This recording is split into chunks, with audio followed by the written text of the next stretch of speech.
Are you owning these rhetorical strategies, or are these rhetorical strategies owning you? Well, hopefully, the following presentation will be enlightening in learning about rhetorical strategies grouping number 24.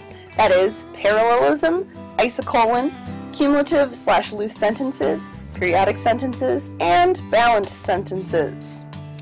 All of the following structural strategies are used to enhance meaning and to strategically organize rhetoric in a way that captivates and enlightens the reader.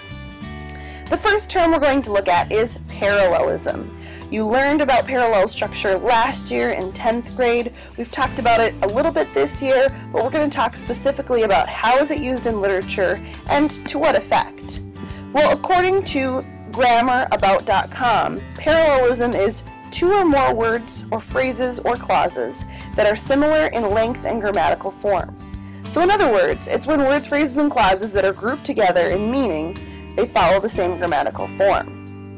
The most famous example of this is Martin Luther King Jr.'s I Have a Dream speech, in which he says, "I have a dream that one day this nation will rise up and live out the true meaning of its creed. I have a dream that one day on the red hills of Georgia, the sons of former slaves and the sons of former slave owners will be able to sit down together at the table of brotherhood. I have a dream. I have a dream. I have a dream." You're familiar with it. Well, the effect of the speech, the emphasis of the speech, is the repetition of "I have a dream" in that parallel form.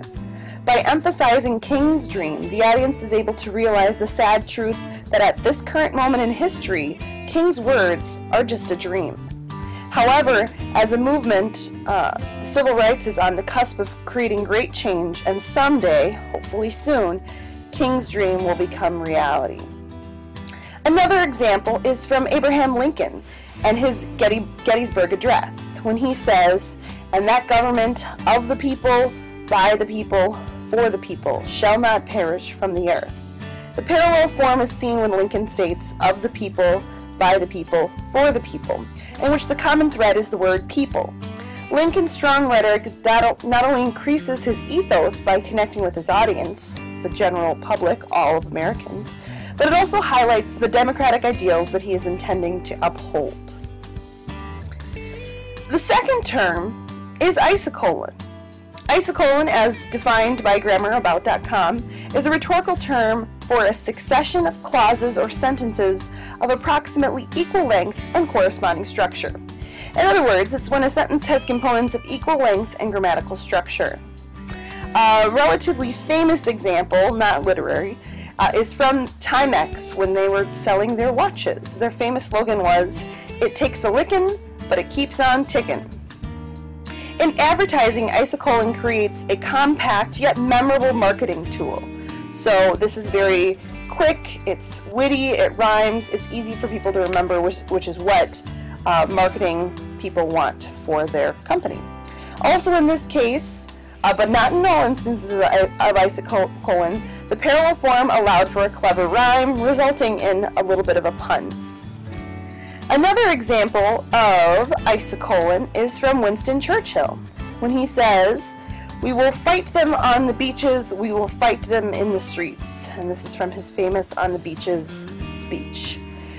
The effect here, Churchill is making a comparison between war that happens on the shores of nations, which is oftentimes more typical at this time, with war that happens on the streets, which can be more harsh and demanding on a country. By joining these two in equal grammatical form, Churchill is trying to underline the point that the upcoming war might not be an easy one. The casualties could be many, the fighting might get vicious, but regardless of where the fighting takes place, one thing remains the same: we will fight them. By keeping the clause "we will fight them" as the common thread, the audience can be assured that no matter what happens, we as a nation will fight. The next strategy is a cumulative sentence, sometimes called a loose sentence. According to grammarabout.com, a loose sentence is when an independent clause followed by a series of subordinate constructions, phrases or clauses, that gather details about a person, place, event, or idea. And this is in contrast with a periodic sentence, which we'll talk about later. So in other words, the main thought is expressed near the beginning of the sentence, and extra details accumulate afterward. So, created using Powtoon.